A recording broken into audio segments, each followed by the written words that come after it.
여러분 반갑습니다. 한 주간 동안 잘 지내셨어요? 기말고사 친 친구들도 있고 우리 선생님들도 있던데 많이 힘들었죠? 아유 고생하셨습니다. 마음이 이제 좀 홀가분할 것 같은데요. 오늘도 하나님께서 여러분을 예배 자리로 초청하셨습니다. 평안한 마음으로 오늘 주시는 은혜를 기대하면서 이 시간 함께 예배했으면 좋겠어요. 우리 신앙 고백을 사도신경하심으로 하나님께 먼저 올려드리겠습니다. 나는 전능하신 아버지 하나님 천지의 창조주를 믿습니다. 나는 그의 유일하신 아들 우리 주 예수 그리스도를 믿습니다. 그는 성령으로 잉태되어 동정녀 마리아에게서 나시고 본디오 빌라도에게 고난을 받아 십자가에 못 박혀 죽으시고 장사된 지 사흘 만에 죽은 자 가운데서 다시 살아나셨으며 하늘에 오르시어 전능하신 아버지 하나님 우편에 앉아 계시다가 거기로부터 살아있는 자와 죽은 자를 심판하러 오십니다. 나는 성령을 믿으며 거룩한 공교회와 성도의 교제와 죄를 용서받는 것과 몸의 부활과 영생을 믿습니다. 아멘. 오늘 하나님께서 주시는 말씀의 본문은요, 마태복음입니다. 이제 이번 주가 이제 성탄절이 다가오고 있어서요, 본문을 이제 사도행전을 잠시 접고 이제 새로운 본문으로 여러분과 함께 말씀을 한번 나누려고 해요. 마태복음 오늘은 2장 1절부터 6절 말씀까지 함께 읽겠습니다. 예쁘게 자막을 보면서 천천히 함께 읽겠습니다. 헤롯 왕 때에 예수께서 유대 베들레헴에서 나심에 동방으로부터 박사들이 예루살렘에 이르러 말하되 유대인의 왕으로 나시니가 어디 계시냐? 우리가 동방에서 그의 별을 보고 그에게 경배하러 왔노라 하니 헤롯 왕과 온 예루살렘이 듣고 소동한지라. 왕이 모든 대제사장과 백성의 서기관들을 모아 그리스도가 어디서 나겠느냐 물으니 이르되 유대 베들레헴이오니 이는 선지자로 이렇게 기록된 바 또 유대 땅 베들레헴아 너는 유대 고을 중에서 가장 작지 아니하도다. 네게서 한 다스리는 자가 나와서 내 백성 이스라엘의 목자가 되리라 하였음이니이다. 아멘. 목사님 혼자 읽는 거 아니죠? 오늘 말씀의 제목 함께 따라하시겠습니다. 성탄절을 맞이하기 전에. 다시 한 번만. 성탄절을 맞이하기 전에. 그래요. 오늘 이 제목을 하나님 말씀 함께 나누기 전에 우리 말씀 고백 시식하게 함께 외치도록 하겠습니다. 주의 말씀은 내 인생의 빛입니다. 주의 말씀은 내 삶을 변화시킵니다. 나는 하나님의 사랑받는 자녀입니다. 나는 축복의 통로입니다. 오늘도 주의 말씀에 내 마음의 문을 엽니다. 말씀하여 주옵소서. 듣고 깨닫고 말씀대로 살겠습니다. 아멘. 아멘이죠. 오늘도 하나님께서 새로운 은혜를 부어주실 텐데 뭔가 좀 달라진 거 없어요? 여기가 어디게요? 여러분의 상상에 맡기겠습니다. 그러고 보니까 뭔가 이렇게 분위기가 좀 달라지고 공간이 좀 달라지면 좀 이렇게 생각이 좀 신선해지는 것 같아요. 여러분 공부할 때 좀 스트레스 받고 잘 안 되네 할 때는요. 장소를 조금씩 바꿔보세요. 뭐 내 방도 좋고 거실도 좋고 화장실은 또 어떻습니까? 목사님은요, 신학대학원 다닐 때 어려운 헬라어 그리고 히브리어 공부할 때는요, 대부분 단어를 화장실에서 했어요. 다닥다닥 그냥 포스트잇 다 붙여놓고 굉장히 효과가 있더라고요. 여러분들도 공부할 때 많이 힘들겠지만 이렇게 새로운 어떤 분위기를 통해서 또 이렇게 도움을 받아봤으면 좋겠어요. 오늘 하나님께서 여러분의 그 복잡한 마음을 시원하게 뚫어주실 줄 믿습니다. 이번 주 금요일 어떤 날인가요? 12월의 하이라이트 크리스마스 성탄절입니다. 왠지 성탄절이 이렇게 다가오면요. 괜시리 마음이 설레고 이렇게 들뜨는 사람들이 많은 것 같아요. 그러고 보니까 작년에 이맘때였어요. 우리 성탄절 예배를 마치고 나서 우연히 목사님이 교회에 이렇게 놀이터를 지나가고 있는데 혜영이가 목사님을 본 거예요. 그러면서 혜영이가 뭔가를 들고 있었는데 목사님을 위해서 생크림 케이크를 가져온 것이었습니다. 대박이죠. 그런데 알고 보니까 그 케이크는요. 혜영이 아빠가 혜영이 먹으라고 사주신 거였대요. 그런데 우연히 저를 보고 그냥 지나칠 수가 없어서 목사님 이거 먹을래요? 그랬던 것이죠. 그러면 어떻습니까? 제가 먹었다는 게 중요하죠. 맛있더라고요. 혜영아 고마워.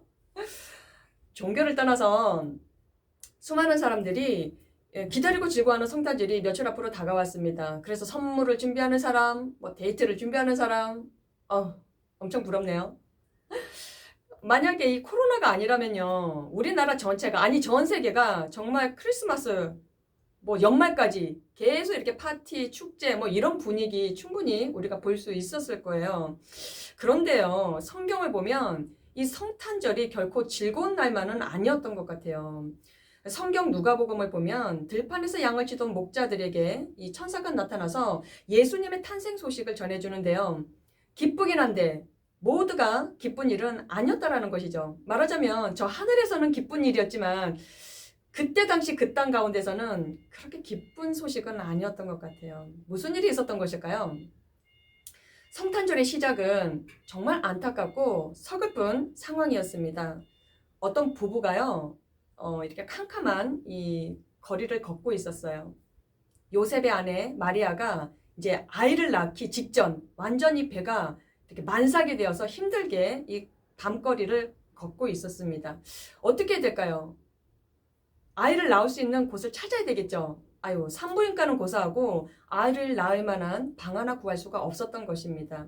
그래서 결국에는 짐승들이 먹고 자고 배설하는 그런 냄새나고 지저분한 마구간에서 아이를 낳게 된 거예요. 그분이 누구죠? 예수님이었어요. 그때 가장 이 끔찍했던 이 시대적인 상황이 어떤 것이었느냐면 당시 유대의 왕이라고 했던 이 헤롯이 무슨 이유로 그때 당시 아이들을 완전히 다 죽이라고 하는 그 살벌한 명령을 내렸던 것입니다. 이유가 무엇이었을까요? 그림 한번 보실까요? 그 시대의 별을 연구하던 동방의 박사들이 있었는데요. 메시아의 탄생을 알게 되면서 그 별을 따라서 도착한 곳이 이곳 베들레헴이었습니다. 그리고 어디를 찾아갔느냐?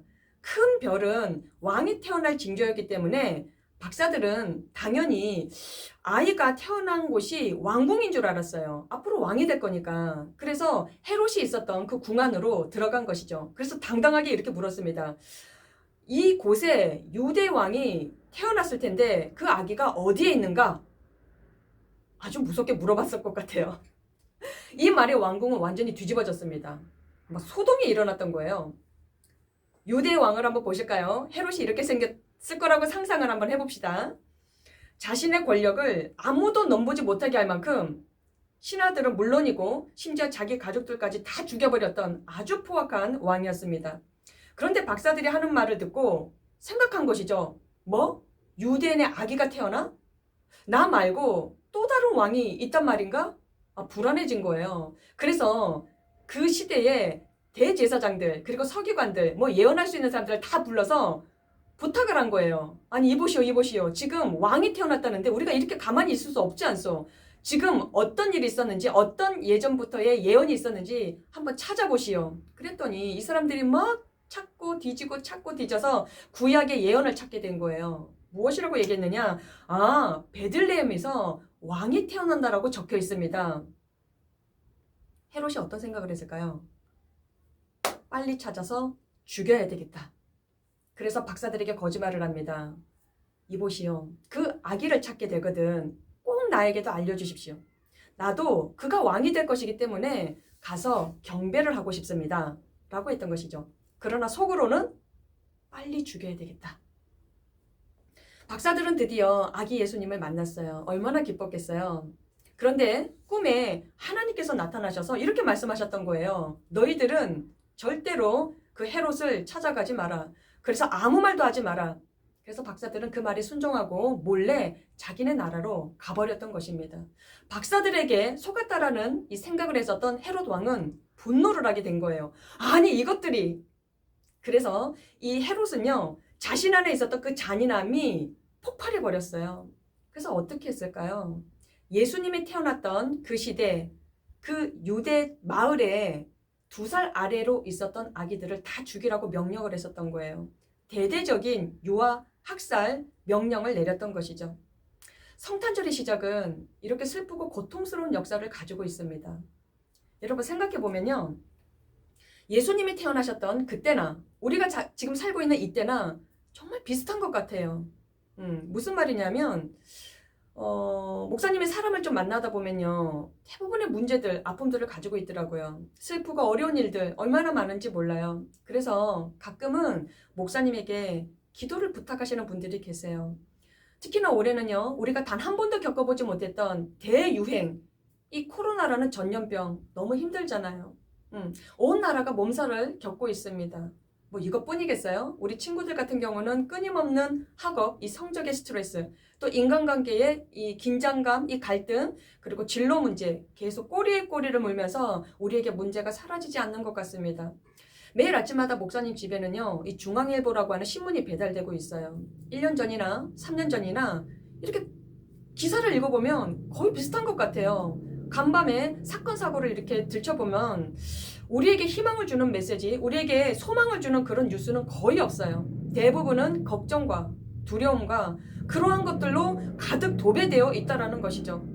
인간의 욕심과 폭력과 거짓이 끊임없이 드러나고 있는 것을 보게 될 수 있었어요. 그래서 약하고 가난하고 이 병든 이 사람들이 제때 돌봄을 받지 못해서 참 많이 울고 있는 것 같아요. 이 세상은요, 계속적으로 발전하고 있는데, 정말 편리해져 가고 있는데, 왜 이렇게 점점 악해져 가는 것일까요? 왜 이렇게 이 세상은 계속 악한 것일까요? 얼핏 보면 헤롯 왕 같은 사람들이 이 세상에 참 많은 것 같아요. 하지만 성경이 말씀하고 있는 핵심은 그게 아니에요.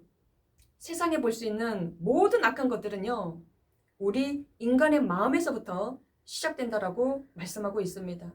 헤롯이 예수님께 보였던 그 반응들은요, 우리 자신 안에서도 볼 수 있는 본능이라는 거예요. 이게 무슨 말이냐면 헤롯과 같은 그런 마음이 우리 안에도 있다라는 것이죠. 여러분 한번 잘 생각해 봅시다.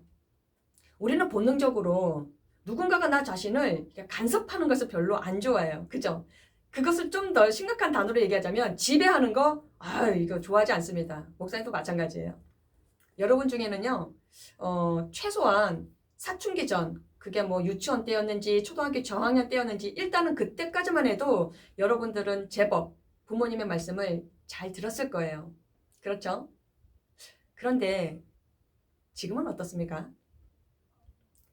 부모님께 왠지 모르게 반항하고 싶고 저항하고 싶고 내 주장을 강하게 말하는 친구들이 참 많을 거예요. 우리 내면에는요, 이 헤롯과 같은 이 마음들이 막 날뛰고 있어요. 간섭하지 말라는 것이죠. 그냥 부모님은 나에게 용돈만 주면 되고 그냥 내가 하고 싶은 대로 그냥 나를 좀 내버려 뒀으면 좋겠어. 그렇지 않나요? 우리는 이 비대면이라 할지라도 이렇게 매주마다 예배를 잘 드리고 있지만 이 예배를 드린다라는 것 여러분 한번 생각해 보세요. 예배라는 것은요. 예배를 받으시는 예수님께서 지금도 살아계신다라는 것을 우리가 인정한다는 거예요. 그것 또한 중요하지만 그보다 더 중요한 것은요. 그 예수님께서 우리의 왕이 되셔서 우리를 다스리시고 우리를 보호하시고 우리를 인도해 가신다라는 것을 믿는다는 거예요. 인정한다는 것이에요. 왕으로 인정한다는 것이죠. 그런데 여러분, 우리는 이렇게 공개적으로 신앙을 고백해요. 그분이 우리의 왕이십니다. 하나님, 예수님, 저의 왕이십니다. 이렇게 고백을 해요. 그런데 이 세상은요, 그렇지가 않아요. 왕이 없는 세상입니다. 왕이 있긴 있네. 내가 왕이야. 라고 생각하는 사람들이 참 많아요. 그래서 목사님이 한번 여러분에게 물어보겠습니다. 예수님은 정말 여러분의 왕이신가요? 목사님이 청년 시절 때 몇 살 때였나 이렇게 계산하지 마세요. 한 6년간 동경 일본에서 살았었어요. 아무래도 성탄절 설교를 준비하다 보니까 이렇게 성탄절 생각이 많이 떠오르더라고요. 나는 그때 거기서 뭘 했나 한번 생각해 봤는데요. 문득 떠오르는 추억이 있었습니다. 그때 대학원을 다니고 있었을 때였으니까 아마 26살쯤 되었었던 것 같아요. 성탄절 전날 밤이었는데요. 그러니까 24일이었어요. 성탄절 이브 날. 근데 갑자기 이런 생각이 들었어요. 내가 이렇게 있으면 안 되겠다. 그래서 집 앞에 있는 큰 슈퍼에 가봤고요. 과자를 이빠이 사고 그때 뜬금없이 비타민제하고 해열제를 샀어요. 그랬던 기억이 있어요. 일본은 슈퍼 안에 약국을 겸해서 같이 하고 있는 곳이 많거든요. 그렇게 돈이 많았던 것도 아닌데 이렇게 하는 것을 마치 예수님이 참 좋아하실 것만 같았어요. 그때 마침 감기에 걸려서 아르바이트를 가지 못했다는 자매 소식을 듣게 되었거든요. 그래서 그 자매에게는 해열제하고 과자 봉투를 쌌고요. 그리고 이참에 참 혼자서 외롭게 힘들게 살고 있는 유학생들이 그때 목사님 다녔던 교회에 참 많았거든요. 그 친구들 이렇게 생각해서 카드를 적어서 그렇게 봉투를 만들어서 출발하기 시작했어요. 자전거 앞에 바구니가 있었어요. 그리고 등에 쇠까지 매가지고 그 선물을 들고 출발하기 시작했습니다. 열심히 페달을 밟았어요. 그렇게 몰래 한 집 한 집 현관문 앞에다 걸어놓고 기도를 하고 돌아왔어요. 성탄절은 사실은 예수님의 생신이지만 예수님이 축하를 받으셔야 되고 예수님이 선물을 받으셔야 되지만 그때 목사님 마음에는 예수님께서 왕이신데 이 땅에 오셔서 우리에게 기쁨이 되셨던 것처럼 그 마음으로 목사님 같은 사람을 통해서 그 기쁨을, 사랑을 나누어 주었으면 좋겠다라는 마음을 주셨던 것 같아요. 그래서 그렇게 자전거를 막 이렇게 달리면서 참 기뻤던 추억이 있어요. 여러분 조금 거짓말 보태면요. 동경의 겨울은요 엄청 추워요. 거짓 살인적이라고 할 수 있어요. 섬나라거든요. 습도가 장난 아니거든요. 달리죠. 자전거로 달리면 이 칼바람이 정말 살을 에이는 것 같아요. 경사길을 오르락 내리락 했다가 쉽지가 않았어요. 여러분 근데 땀이 얼마나 나든지 저는 성령에 불 받은 줄 알았어요. 그때 기분이 얼마나 좋던지. 아우 갑자기 이런 얘기하니까 마음이 뭉클해지네요. 어떡해. 목사님은 그렇게 성탄절이 좋았어요. 선물을 받을 때도 좋지만요. 뭔가 작은 것을 이렇게 나누는 거 여러분도 그게 참 좋죠. 그래서 그냥 성탄절이 기다려졌습니다. 그런데 점점 나이가 들어가면서 그렇게 좋았던 마음들이 식어가는 것 같더라고요. 이유가 뭘까 생각해 봤어요. 그랬더니 언제부턴가 내 안에 예수님이 왕이 아니셨던 것 같아요. 목사님 꽤나 성실한 편이거든요. 그렇게 안 보이세요? 죄 짓지 않고 열심히 교회 일하면 예수님을 왕으로 모시고 사는 줄만 알았어요. 그런데 그게 아니더라고요. 나에게 왕이 계신다. 그런 의식조차 살지 않았기 때문에, 그리고 바쁘다는 핑계로, 그리고 급한 일부터 챙긴다는 핑계로, 그리고 내일부터 처리한다라는 그 핑계로 매일매일 예수님과 인격적인 교제를 그렇게 열심을 내지 않았거든요. 어느 순간부터 성경 뒤로 하고 기도 뒤로 하고 말씀대로 사는 거 아예 뭐 그런 것이지, 그리고 가볍게 생각하고 그렇게 살았던 기간들이 있었어요. 내 안에 왕이 없었던 거예요. 오늘 성탄절을 앞두고요. 예수님께서는요. 목사님에게 그리고 이 설교를 듣고 있는 여러분 한 사람 한 사람에게 이렇게 물어보시는 것 같아요. 나는 만왕의 왕인데 이렇게 나무들 그리고 새들 모든 대자연 그리고 사람까지도 만왕의 왕인데 과연 너의 왕이기도 하니? 라고 물어보세요. 하나님께서 우리 예수님께서 나는 만왕의 왕인데 너의 왕이기도 하냐? 라고 물어보신다는 것이죠. 여러분 지금 내가 가지고 있는 것 그것이 무엇이라도 다 내려놓고 다 버리고 딱 하나만 붙잡을 수 있다면 여러분은 무엇을 선택하고 싶습니까? 한 번 더 물어볼까요? 여러분 가지고 있는 거 뭐 적든 많든 그게 무엇이든 간에 그걸 다 내려놓고 다 버리고 딱 한 가지만 선택하라고 한다면 무엇을 잡고 싶으세요? 엄마? 아니면 어떤 친구? 내가 좋아하는 그 짝지? 그럴 수도 있죠. 지갑이 중요하겠다. 그거보다 핸드폰도 중요하네? 딱 하나만 선택하라면 여러분 무엇을 선택하고 싶습니까? 예수님이세요. 목사님이 한국에 귀국해서 그 일본어 동시 통역사가 되고 싶었어요. 그래서 알아봤더니 저 서울의 이화여자 대학교 아시죠? 거기에 통역 법력 대학원이 있더라고요. 물론 한국 외국어 대학도 있었지만 이상하게 이화여대가 가고 싶었어요. 그래서 1차 시험을 치러 서울에 올라갔는데요. 그때 한 몇 명 정도 모였더라? 한 100여 명 정도 이렇게 모였던 것 같은데 대학원 응시에. 그런데 1차 시험에 필기 시험이었는데 10명이 합격을 했는데 감사하게 어쩌다가 목사님이 합격을 했어요. 그래서 2차 면접을 보기 위해서 비행기 타고 다시 서울로 올라갔습니다. 그때 면접관이셨던 세 분의 일본인 교수님들이 이런 질문을 하셨어요. 당신은 만약에 무인도에 혼자 가게 되거든 딱 하나 무엇을 가지고 가고 싶습니까? 라는 질문이었어요. 저는 아무 생각 없이 아주 당연하다는 식으로 세이쇼 데스 라고 대답을 했어요. 세이쇼 데스. 성경책이요 라고 대답을 했습니다. 그랬더니 그 교수님께서 그 이유를 일본어로 설명하십시오 라는 게 면접 시험이었어요. 일본어로 이야기하는 것은 어렵지 않겠는데 이걸 어떻게 설명하지? 그런데 그냥 목사님도 모르는 사이에 그냥 복음을 이야기해버린 거예요. 예수님은 이런 분이십니다. 예수님은 우리를 위해서 이렇게 하셨습니다. 그 예수님을 더 자세히 더 가깝게 대하기 위해서는 성경을 읽어야 됩니다. 그래서 저는 혼자 무인도에 간다 할지라도 딱 하나 성경책이면 괜찮습니다 라고 말했던 거예요. 그때 떨어졌으니까 지금 목사님이 되었겠죠? 할렐루야. 여러분, 우리의 가장 큰 문제는 예수님을 나의 왕으로 섬기는 삶이 얼마나 행복하고 아름다운 인생인지 모른다는 거예요. 한 번 더 말씀드릴까요? 우리가 가지고 있는 가장 큰 문제는요. 예수님을 나의 왕으로 섬기는 삶이 얼마나 행복하고 아름다운 인생인지를 모른다는 거예요. 목사님이 여러 번 강조했지만 행복하고 아름다운 인생을 위하여 반드시 있어야 할 필수품, 그 돈이 될 수도 있어요. 굉장히 중요하거든요. 돈을 함부로 생각해서는 안 돼요. 건강 굉장히 중요합니다. 건강해야 여러 가지 일을 할 수가 있죠. 그런데요, 그것들보다 먼저 필요한 게 있더라고요. 먼저 꼭 가져야 할 것이 있더라고요.